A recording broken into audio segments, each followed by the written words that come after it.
Hello बच्चों, good morning. My name is Sonu Kumar Maurya. हम लोग अकाउंटिंग में आपका सीए फाउंडेशन का पेपर नंबर 1 है, जिसमें हमने चैप्टर 5 स्टार्ट किया था। चैप्टर 5 में आपका डेप्रिसिएशन। ओके, हमने डेप्रिसिएशन के बारे में भाई क्या क्या कल पढ़ा था। चलो, हमने ये थ्योरी पढ़ ली थी, ठीक है ना। कंसेप्ट ऑफ डेप्रिसिएशन इंट्रोडक्शन पढ़ा था ये पूरा। उसके बाद as per schedule second under the companies act 2013, depreciation is the systematic allocation of the depreciable amount of asset over its useful life. ठीक है ना। हमने ये पढ़ा था, मतलब कि आपको हमने सबसे पहले डेप्रिसिएशन की डिफिनीशन बताई। उसमें 3-4 फैक्टर्स बोले थे याद करने के लिए। ये 4 फैक्टर्स आपको भाई क्या बताते हैं, क्या रहा है, चार 3 फैक्टर बताए थे। हम्म ये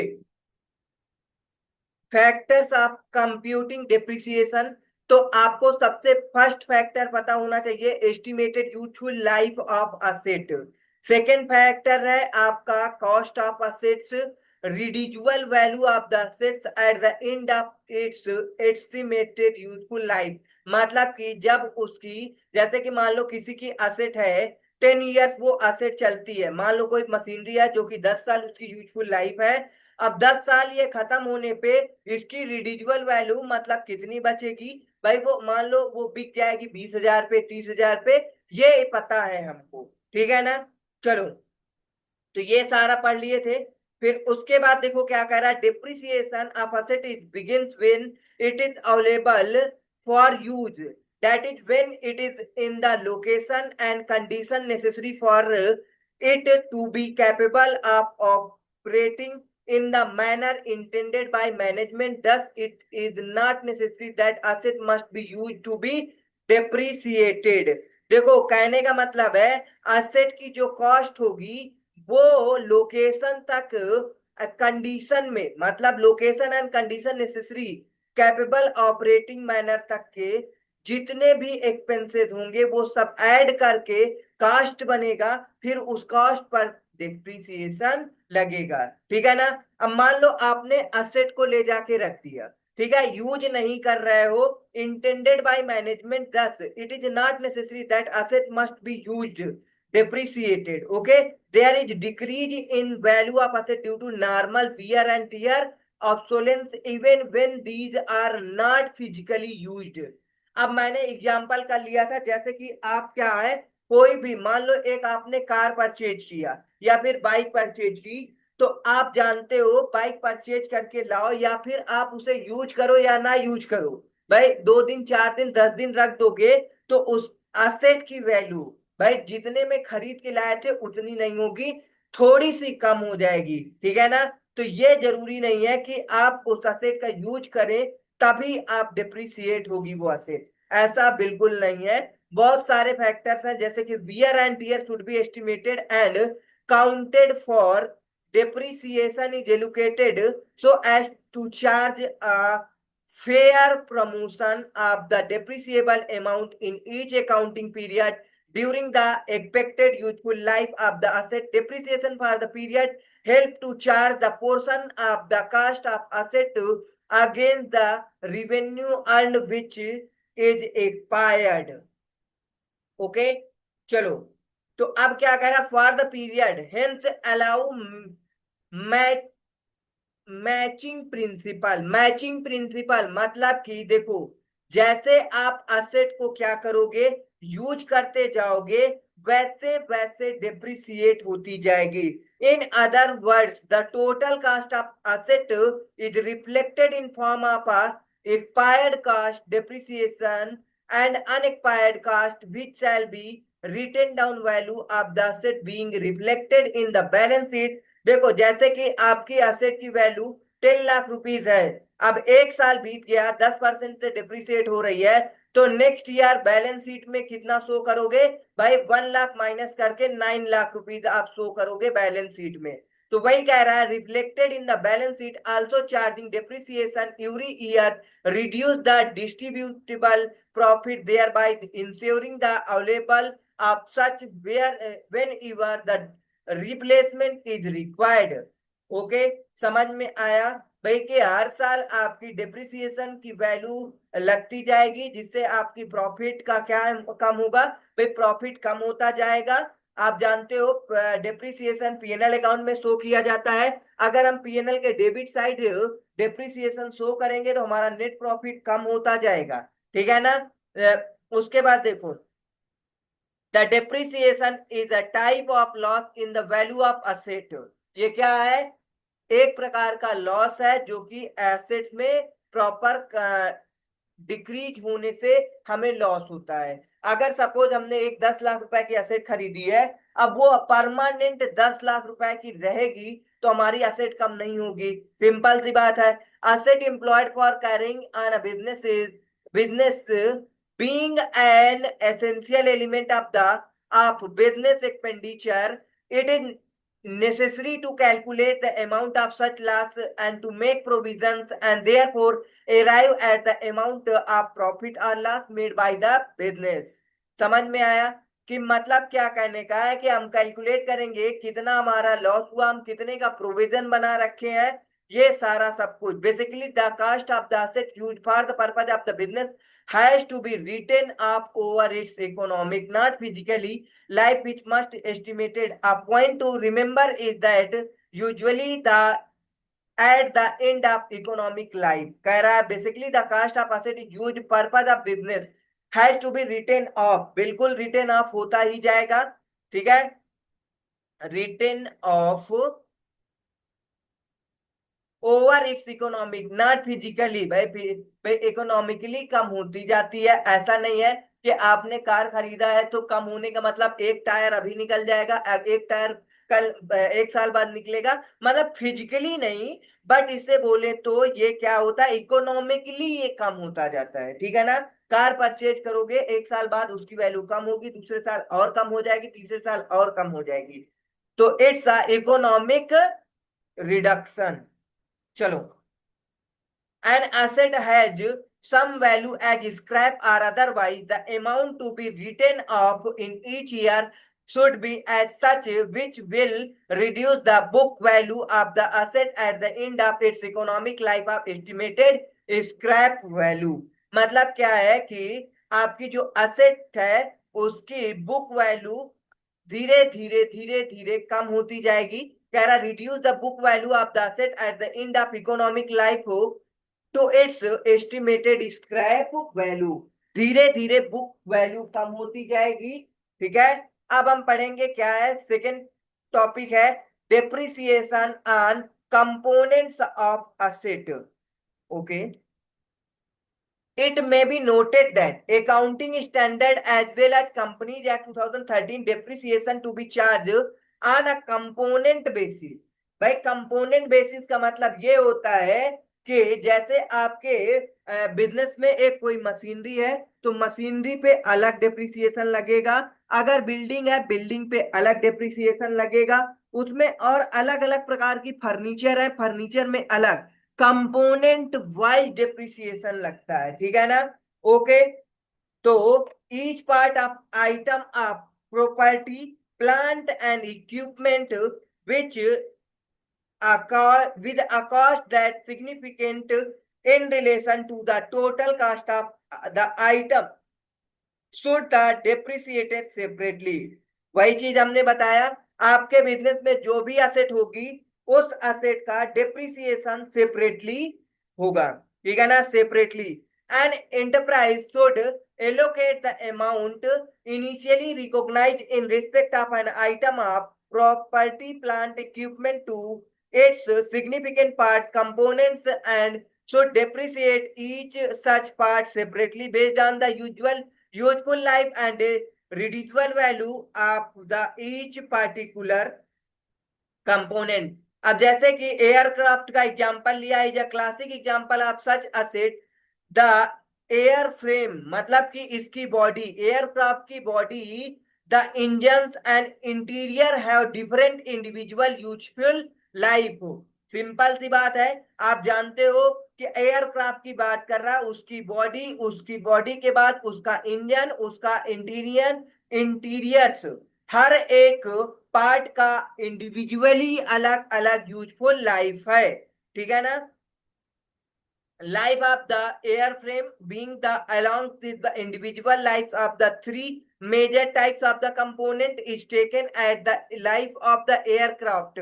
It is important that other two major component, that is engine, interiors and depreciated over their respective useful life and not over the life of airframe. ठीक है ना? फिर कह रहा है कि other components usually small low value which will required replacement very frequently. मतलब जानते हो कि भाई आपने अब एयरक्राफ्ट की एग्जांपल ले रखा है, आप देखते होगे आपके पर्सनल लाइफ में, अगर आपकी कोई कार है या बाइक है, उसमें छोटे छोटे कंपोनेंट यूजफुल लाइफ में आप डे टू डे चेंज कराते रहते हो। ठीक है ना? तो हर एक वो कंपोनेंट की अपनी खुद की यूजफुल लाइफ है। ठीक है ना? Depreciated over the useful life of airframe and their frequent replacement cost may be charged to expenses as and when it is incurred. Okay. Here it is important to note that apart property, plant, equipment to be identified as separate components should both significant cost when compared to overall cost of item, property, plant, equipment, estimated useful life of depreciation method different from rest of the part of the property and property, plant, equipment. Okay. हर एक asset की अपना अलग अलग useful life है। जब अलग useful life है तो उसका डिप्रिसिएशन भी डिफरेंट डिफरेंट होगा। Significant part of an item of property, plant, equipment में है useful life and depreciation method that are the same. बिल्कुल, डिप्रिसिएशन मेथड तो सेम ही रहेगा। जैसे कि कल के सेशन में हमने बताया था दो मेथड, एक स्ट्रेट लाइन मेथड, एक रिटन डाउन वैल्यू मेथड। मतलब कि WDV बताए थे और SLM मेथड बताए थे। ठीक है ना? ओके। तो मेथड सब में सेम लगेगा, बट आपका जो रहेगा यूजफुल लाइफ के हिसाब से डिप्रिसिएशन अमाउंट डिफरेंट हो जाएगा। ठीक है ना? In another significant part of the same item such part में be grouped in determining the depreciation charge. अब ऑब्जेक्टिव फॉर प्रोवाइडिंग डिप्रिसिएशन, क्या ऑब्जेक्टिव है भाई? आप जानते हो अगर डिप्रिसिएशन सही रहेगा तो आपकी financial statement true and fair बनती है। Prime objective providing depreciation correct income measurement. मतलब कि जब आप डिप्रिसिएशन दिखाओगे तो डिप्रिसिएशन करेक्ट आएगा तो आपके पीएनएल में डेबिट साइड करेक्ट डिप्रिसिएशन जाने पे नेट प्रॉफिट सही आएगा। जब नेट प्रॉफिट आएगा सही तो करेक्ट इनकम मिल जाएगी आपको। ट्रू पोजीशन स्टेटमेंट पता चल जाएगा, मतलब बैलेंस शीट की फाइनेंशियल पोजीशन अच्छे से आपको पता चल जाएगी कि ट्रू क्या है। ऐसा नहीं है कि हमने कुछ साल पहले 1,000 करोड़ की कोई प्रॉपर्टी खरीदी है तो अब भी हम 1,000 करोड़ रुपए उस बैलेंस शीट में दिखा रखेंगे। भाई उस प्रॉपर्टी की धीरे धीरे वैल्यू क्या होती जाएगी? डिक्रीज होती जाएगी। यदि वो क्या नहीं है, लैंड है, एक्सेप्ट लैंड को छोड़ करके लैंड की वैल्यू इंक्रीज होती जाती है।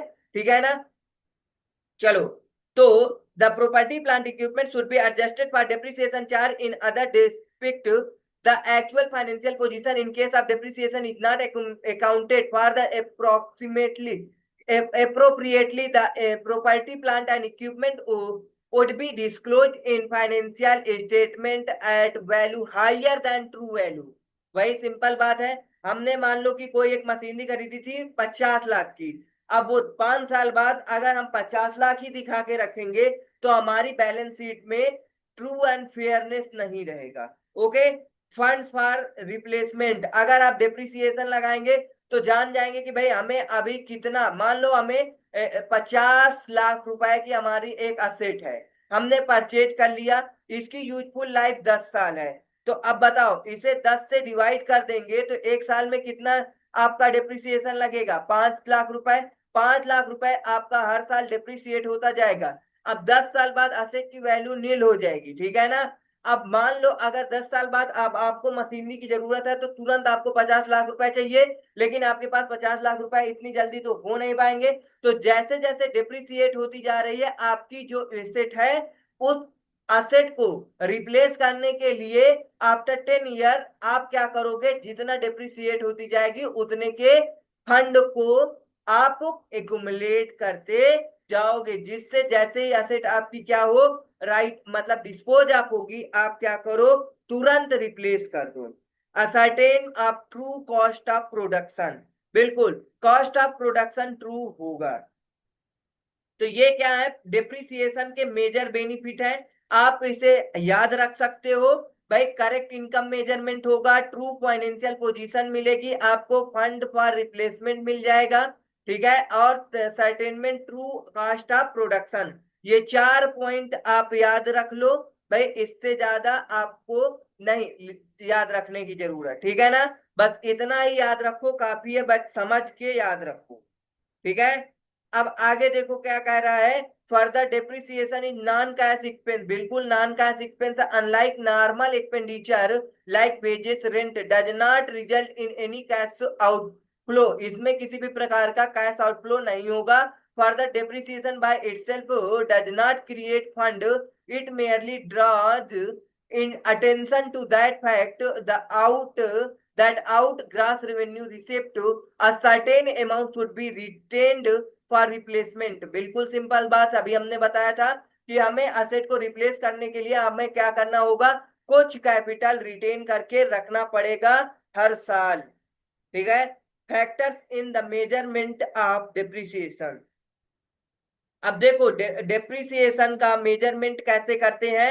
Estimated exact amount of depreciation is not easy, मतलब इतना इजी नहीं है। Lot of estimation generally following fact to be are in taken into consideration for calculation of depreciation. First cost of asset including expenses of installation, मतलब कि आपका installation cost भी add करना होगा, ट्रायल रन कॉस्ट, जब आप asset अपने यहाँ ले आएंगे, ले आने के बाद उसे क्या करेंगे भाई, इंस्टॉल करवाएंगे, इंस्टॉल करवाने में जो भी खर्चा ऐड करेंगे वो कास्ट ऑफ असेट में ऐड किया जाएगा। Estimated useful life of the asset both in terms of time and also utility units, कह रहा है estimated useful life of the assets आपको पता होना चाहिए। Scrap value at the end of useful life, हमने 3 फैक्टर बताया था, वही फैक्टर को है देखो इन्होंने बोल दिया फिर से।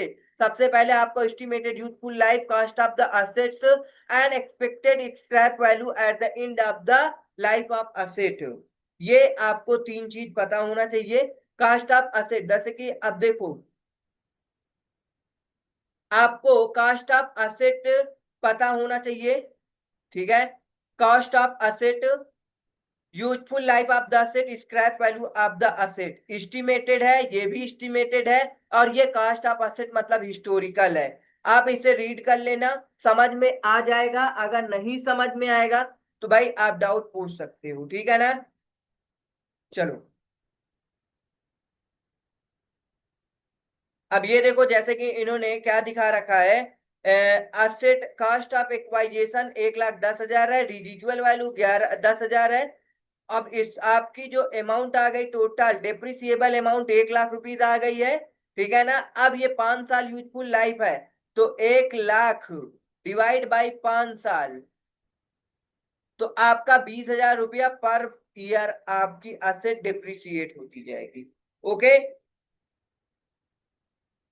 Cast of property plant and equipment comprises, देखो आपकी हर एक its purchase price including non refundable import duties and purchase tax after deducting trade discount and rebate, कह रहा है कि आपका purchase price including non refundable import duties and purchase taxes after deducting trade discount and rebate, ठीक है ना। any cost directly attributable to bring the asset to the location and condition necessary for it to be capable of operating in manner intended by the enterprise. The initial estimated of the cost diminish dismantling, removing the items and restoring the site and which asset is located. हम ये बात बता चुके हैं कि भाई आपको आपके फैक्ट्री तक या फिर जो भी बिजनेस एरिया है लोकेशन तक कोई भी असेट को लाने में डायरेक्टली एट्रीब्यूटेबल जो कास्ट है, attributable cost, any cost directly attributable to bring the asset to the location and condition necessary for it capable of operating in manner intended by the enterprise. मतलब कि intended by the enterprise का मतलब है operating के capable बनाने तक के सारे खर्चे कास्ट ऑफ असेट में ऐड होंगे। और क्या क्या ऐड होगा भाई? इंपोर्ट ड्यूटी जो भी नॉन रिफंडेबल होगी, ठीक है ना, purchase tax after deducting trade discount and rebate. ये दो पॉइंट समझ में आ गए होंगे। अब से थर्ड पॉइंट क्या है? Initial estimated of the cost dismantling, removing the item and restoring the site on which an asset is located.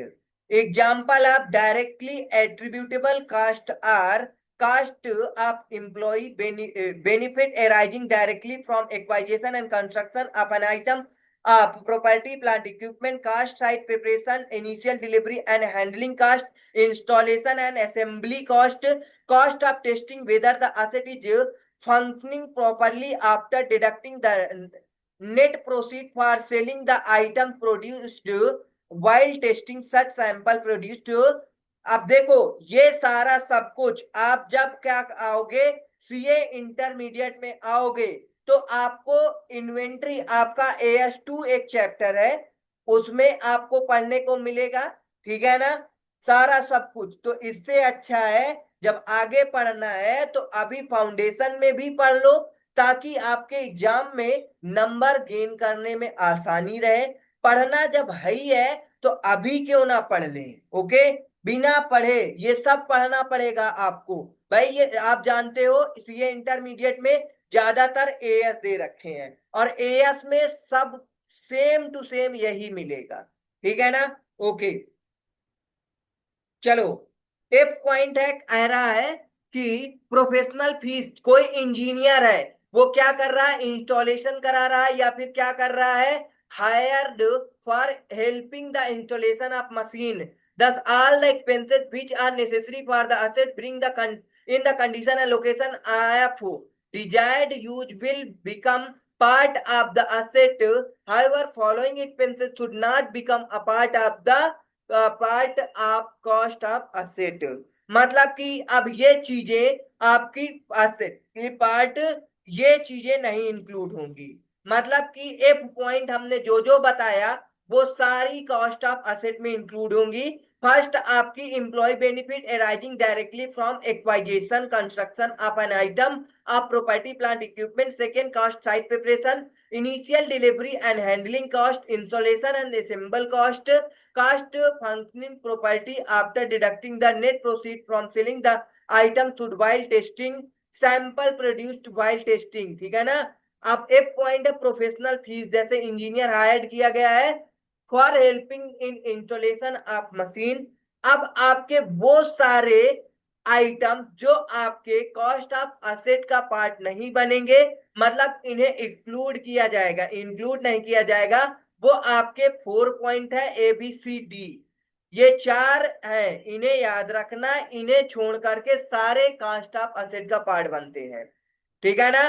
Cast of opening new facility of business such as in organization cost, मतलब कि इन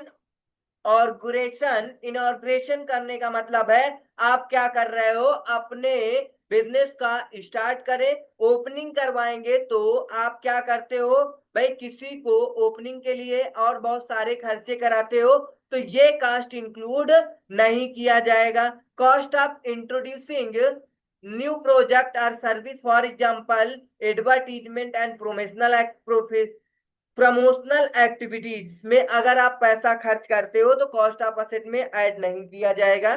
ठीक है ना। Cost of deducting business in a new location और with a new class of customer including cost of staff training administration and other general overhead cost once an asset has been in brought to its intended condition। चलो, कह रहा है यदि आपकी asset location में आ गई है, आप use no cost should be recognise as part of the cost of asset. There is major repair and addition to increase the useful life of the asset, improve the production capacity of the set. अगर आपकी production capacity में improvement आता है, ऐसा कोई changes, increase the useful life of the set, improve the production capacity of the set, मतलब कि ऐसा एडिशनल रिपेयर करा दिए हो मेजर। ठीक है ना। Accordingly cost incur while an item is capable operating is in intended manner but it is not yet put to use or it used at less than use full capacity should not capitalize as part of the cost। मतलब कि अगर आपकी क्या है, put to use नहीं है, तब आप कैपिटलाइज नहीं करोगे। अदरवाइज अगर किसी भी प्रकार का उसके भाई फ्यूचर इकोनॉमिक बेनिफिट दे रहा है, ऐसा कोई भाई एडिशनल रिपेयर कराने में इंक्रीज द यूजफुल लाइफ या फिर असेट की प्रोडक्शन को कैपेसिटी को इंक्रीज कर देता है, तो इसे हम क्या करेंगे, कॉस्ट ऑफ असेट में ऐड करेंगे। ठीक है ना। जैसे कि कोई भी काम करो जिससे आपकी सेल इंक्रीज हो जाए, ठीक है ना, प्रोडक्शन इंक्रीज हो जाए, ऐसे वर्क करने पे आपका क्या हो जाएगा भाई, जो भी एक्सपेंस होगा वो कॉस्ट ऑफ असेट का पार्ट बन जाएगा। ठीक है ना। अगर वो क्या नहीं है, but it is not yet put to use or is used at less than capacity, मतलब कि जो उसकी कैपेसिटी थी उससे लेस देन है, तो इस तरह के भाई क्या है, एक्सपेंसेस कोई भी करते हो रिपेयर मेंटेनेंस, तो वो कैपिटलाइज नहीं होगा as part of the cost of the asset. Similarly cost relocation of asset should not be capitalised. Okay. Any additions made to a particular item of property, plant, equipment after it is necessarily put to use are depreciated over the remaining useful life of the asset. Any addition or extension which has a separate identity and is capable of being used after the existing assets is disposed of, it accounted for separately. Therefore, it is important to maintain an asset register shared assets wide details of cost, rate of depreciation, date of capitalization, etc. All of the adequate information. It will be very difficult to compute depreciation expense year on year. Also, at the time of disposal or discard a particular asset, it will not be possible to compute gain or loss of such disposal discard।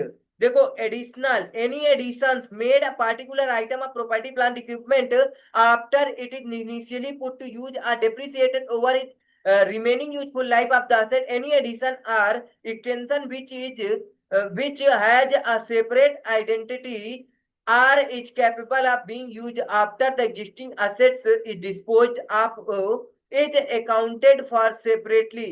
Therefore, it is important to maintain an asset register capturing asset wise details of cost, rate of depreciation। मतलब कि आपका क्या होगा, asset wise rate of depreciation, useful life, सब कुछ रहेगा। ठीक है ना। All these details need to be captured for addition to existing assets. मतलब कि किसी भी प्रकार का एडिशन असेट का अगर इंप्रूवमेंट करोगे तो depreciation and useful life separate रहेगा। Depreciated expenses in year on year also at the time of dispose and discard at a particular asset, it not be possible to compute gain and loss of the disposal.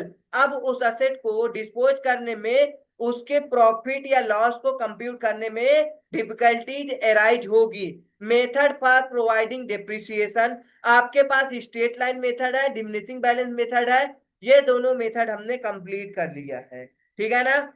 अब आपको अगर straight line method के बारे में बताएं तो आप बहुत ही आसानी से समझ सकते हो।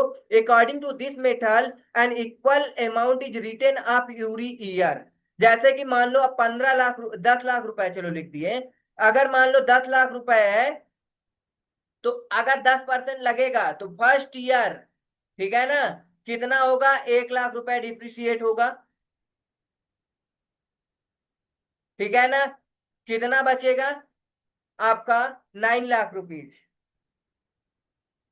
फिर नेक्स्ट ईयर अगर आप डिप्रिसिएशन लगाओगे तो वही 10 लाख पे 10% लगा करके कितना आएगा, 10% लगाओगे तो वही आपका 1 लाख रुपीज। हर साल 1 लाख रुपए कम होता जाएगा, अब बचेगा 8 लाख रुपीज। फिर आपका 10 लाख पे 10% लगेगा। लेकिन डब्ल्यूडीबी में क्या होता है, ये एक बार 1 लाख पे लग गया, 10 लाख पे लग गया, फिर वो क्या होगा, उसके डब्ल्यूडीबी ये जैसे कि रिटन डाउन वैल्यू है एट द एंड, ठीक है ना, तो इस पे नेक्स्ट ईयर 10% लगेगा 9 लाख पे, ठीक है ना, 10%। तो कितना आएगा, 10% लग जाएगा तो आपका 90,000। तो आपका आंसर कितना आएगा, 9 लाख है, 90,000 रिड्यूस हो गया तो 8,10,000। ओके, 8,10,000 ये आ गया। अब अगर नेक्स्ट ईयर फिर से डेप्रिसिएशन लगाना है तो 8,10,000 माइनस 10%, जो भी अमाउंट होगा रिटन डाउन वैल्यू का आ जाएगा। ओके, तो ये था आपका straight line method and WDV method. हमने दोनों समझा दिया है भाई, इसकी रीडिंग करना समझ में आ जाएगा, ठीक है ना। Accounting entries under straight line and reduction balance method. तो अब आपको एंट्री की बात करनी है, ठीक है ना। आप जानते हो, अगर आपको इकट्ठा डेप्रिसिएशन चार्ज करना है तो आपको क्या करना होगा, प्रोविजन फॉर एक्यूमुलेटेड डेप्रिसिएशन बनाना पड़ेगा। मतलब कि हर साल का डेप्रिसिएशन एक्यूमुलेट करते जाओ, जिस साल असेट को डिस्पोज आप करोगे उस साल इस असेट का डेप्रिसिएशन माइनस करके इसकी कॉस्ट दिखाई जाएगी, ठीक है ना। इसके पहले आपकी असेट कास्ट पे ही रहेगी। ओके, आई होप समझ में आ गया होगा भाई। ये फर्स्ट इलिस्ट्रेशन बता दिए थे, स्ट्रेट लाइन मेथड से था। अगर आपने नहीं पढ़ा तो जाकर के फर्स्ट लेक्चर कंप्लीट करो। सेकेंड इलिस्ट्रेशन भी बता दिया था, इसमें आपका क्या रहेगा, इसमें आपका डब्ल्यू डीबी मेथड से सॉल्व हुआ है, ठीक है। अब आपका नेक्स्ट मेथड आएगा sum of year of digit method से। चलो, अब जैसे कि sum of year of digit method में क्या करना होगा, देखो, sum of year of digit method, जैसे मान लो किसी भी असेट की यूजफुल लाइफ 5 साल है, तो 5 4 3 2 1। अब क्या है भाई, मान लो 2020 में ये परचेज की गई है, तो 2020 में इसका डिप्रिसिएशन लगेगा। अगर क्या होगा भाई, डेट जिस डेट को हमने खरीदा है, जिस डेट को हमारा फाइनेंशियल ईयर एंड होता है, उस डेट से उस डेट का क्या रहेगा भाई, अपना डिप्रिसिएशन चार्ज कर लेंगे। ओके, चलो देखते हैं ये question sum of digit method में क्या होता है। अब इसको देखो, जैसे कि आपका mister Akash and company purchase a machine of ₹10 lakh, estimated useful life of scrap value were 10 years. मतलब कि और उसका क्या है, estimated useful life in scrap value 1,20,000। चलो, तो अब क्या करोगे, सबसे पहले इस मशीन की कॉस्ट से इसका स्क्रैप वैल्यू माइनस कर दोगे, 1,20,000। ये लो, 10 लाख माइनस 1.2 लाख, ये आ जाएगा आपका 8,20,000। यही आएगा, 10 लाख में से 1,20,000 जाएगा, 8 लाख 80,000 आएगा, सॉरी 8,80,000 आ गया। अब हमें क्या करना है, पुट यूज किया गया था 2001 से, मतलब 17/1/2017, दिसंबर 31 दिसंबर 2017 को खत्म हो गया होगा। ठीक है ना। फिर आपका, ये 27 लिख दिया क्या, फिर आपका 1 जनवरी 2017 से 31 दिसंबर, सॉरी ये 17 था ना, तो 18 से 18 आएगा। ठीक है ना। फिर 18 से 19, 19 से 20, किस साल का पूछा है आपका, डेप्रिसिएशन एंड मशीनरी अकाउंट पूछा है 22 का।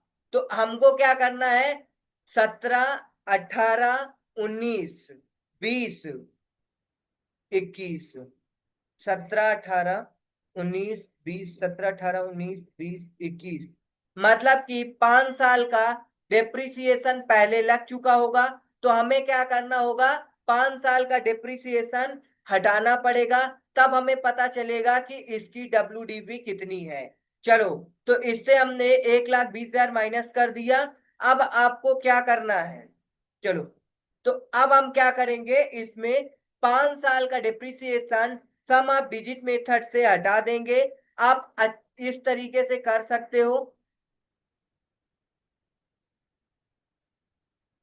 जैसे कि 10 साल, 9, 8, 7, 6, कितने साल हो गए, 1, 2, 3, 4, 5 साल।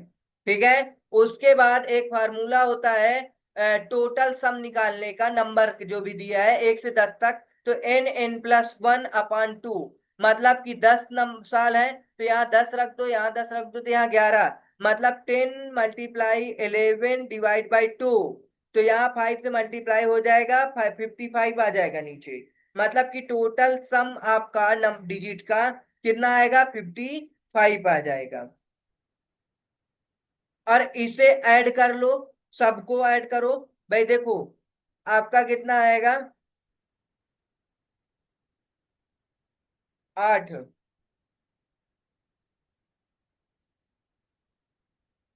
10, 3 इसमें दे दिए, 20 हो गया, उसमें 30, 40 आ जाएगा।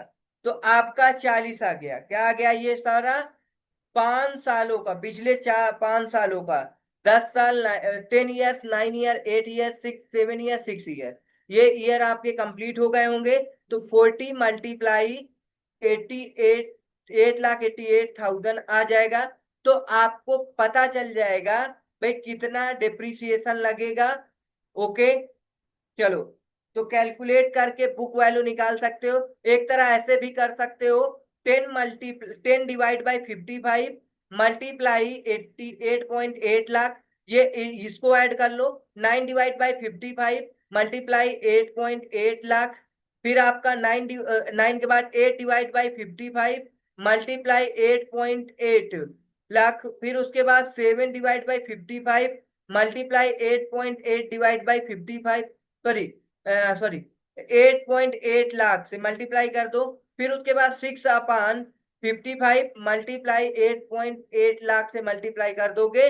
जो जो भी आएगा इन सब में, सबको क्या करेंगे, हम ऐड कर देंगे। ठीक है ना। तो आपका अमाउंट डिप्रिसिएशन का पता चल जाएगा। चलो, तो आगे हमने जो बताया, अब इसे सॉल्व करो। 40 कैलकुलेटर एग्जाम में अलाउ है, तो आप लोग सब लोग क्या करो, कैलकुलेटर लेकर के ही प्रैक्टिस करना है। ओके, तो अब क्या करोगे आप, भाई इसे सॉल्व करो।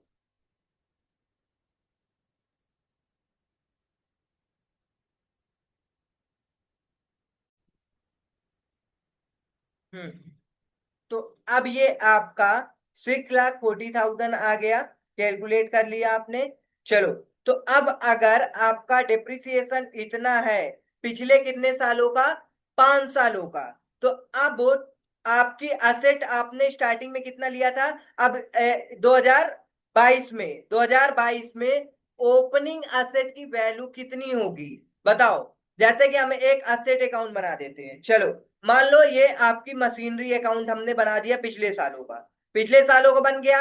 हमारी असेट थी 10 लाख रुपए की। और कितना हमारा डिप्रिसिएट हो गया देखो। हाँ, पिछले हमारे 5 सालों में डिप्रिसिएशन आ गया 6.4 लाख। तो आपकी कितना बैलेंस बचेगा भाई? आपका ईयर जब एंड होगा 31 दिसंबर 2021, ठीक है, तो आपका balance credit down, credit down कितना होगा? 10 लाख में से माइनस कर दोगे तो आपका कितना आएगा? 10 लाख माइनस 6,40,000, 3,60,000, ठीक है। तो अब इसके बाद आप सेकेंड ईयर, मतलब कि बोले कि 1 जनवरी 2022 को आपका जो बैलेंस होगा, टू बैलेंस ब्रॉट डाउन करोगे कितने से? आपका 3,60,000 से, जो कि आप देख रखे हैं। ये आपका डायरेक्ट वर्किंग नोट में कर करके दिखा रखा है, ठीक है ना। तो आपको डायरेक्ट भाई ईयर 2022 का बनाना है, ठीक है ना। तो आया होगा समझ में भाई कैसे निकालेंगे। अब आपको क्या क्या पता चल गया भाई? 1 जनवरी 2022 का WDV पता चल गया, मतलब कि आकाश टाप एसेट की वैल्यू पता चल गई है। तो अब आप क्या कर सकते हो? मशीनरी अकाउंट बना सकते हो। ये देखो आपने ब्रॉट डाउन कर दिया 3,60,000, ठीक है ना। अब क्या करोगे? इस साल का डिप्रिसिएशन निकालोगे। निकाल लो भाई। आप क्या करोगे? सम ऑफ डिजिट मेथड से। हमने अभी 10 ईयर 9 ईयर का हो गया, 8 ईयर का हो गया, 7 ईयर का हो गया, 6 ईयर का हो गया। अब 5 ईयर का है तो 5 मल्टीप्लाई आप चाहे तो उससे ही कर सकते हो। 5 डिवाइड बाय 55 मल्टीप्लाई आप करोगे 8.8 लाख, तो पता चल जाएगा कि इस साल का डिप्रिसिएशन कितना आएगा, ठीक है ना। 8,80,000 मल्टीप्लाई 5 डिवाइड बाय 55, तो आपका 80,000 इस साल का डिप्रिसिएशन आ जाएगा।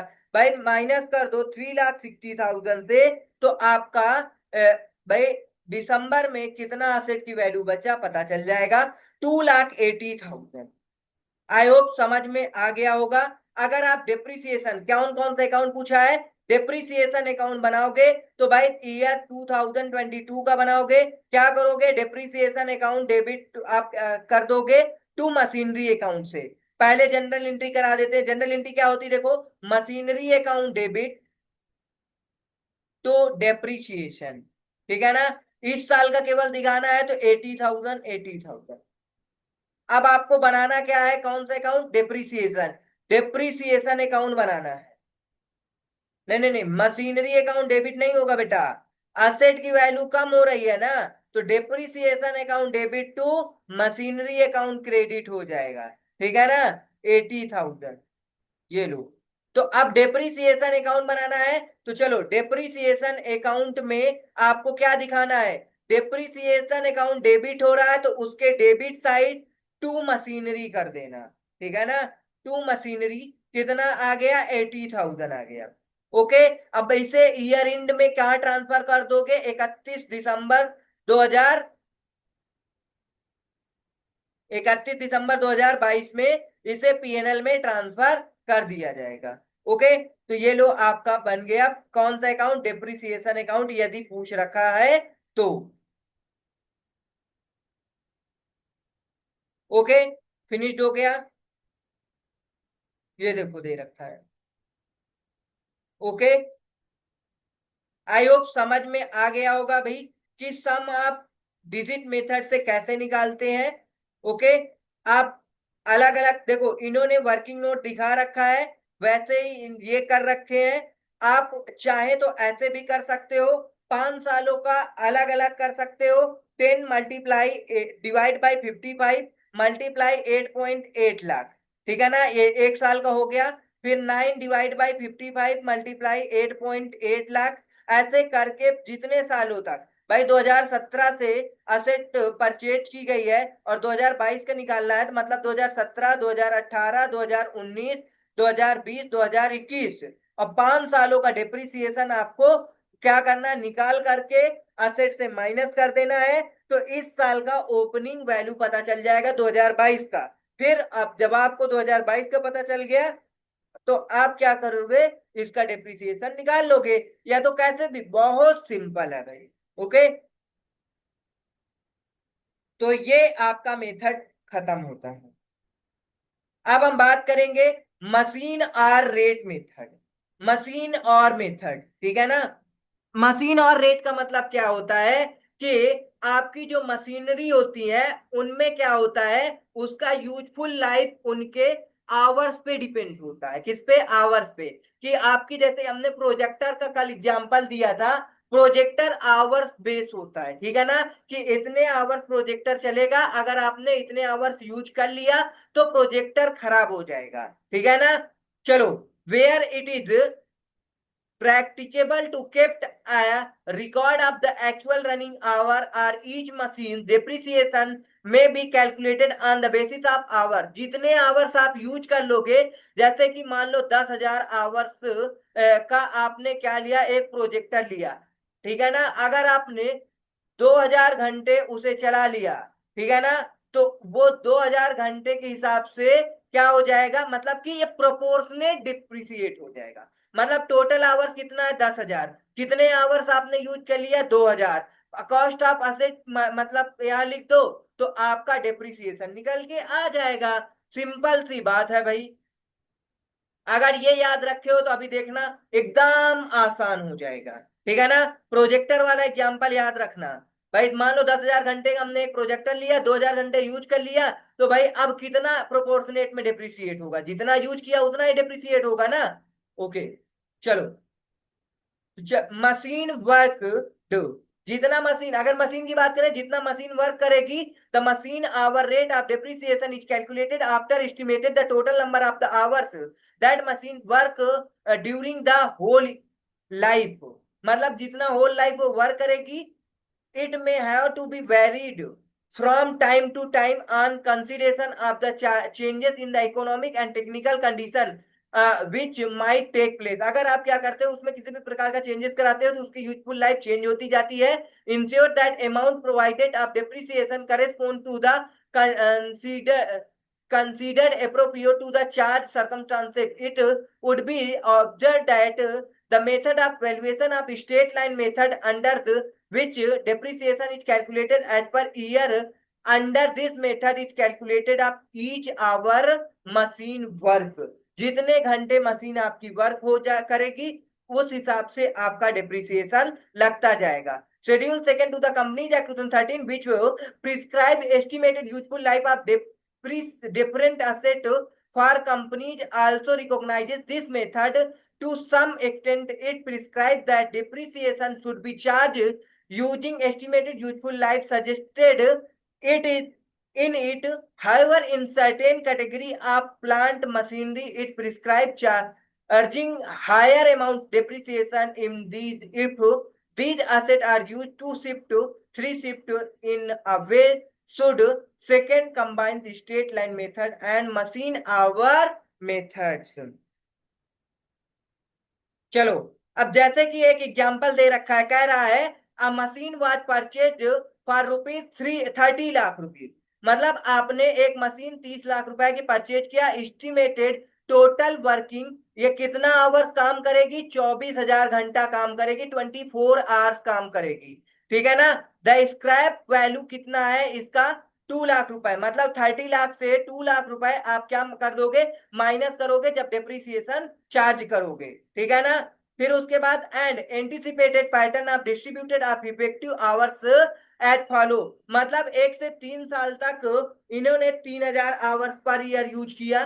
4 से 5 साल तक इन्होंने 26 आवर पर ईयर यूज किया। उसके बाद 7 से 10 साल तक इन्होंने 18 आवर पर ईयर। तो अगर हम बात करें 1 से 3 साल तक के लिए, तो आपका कितना लगेगा, देखो डिप्रिसिएशन कैसे निकलेगा। बहुत आसान है भाई।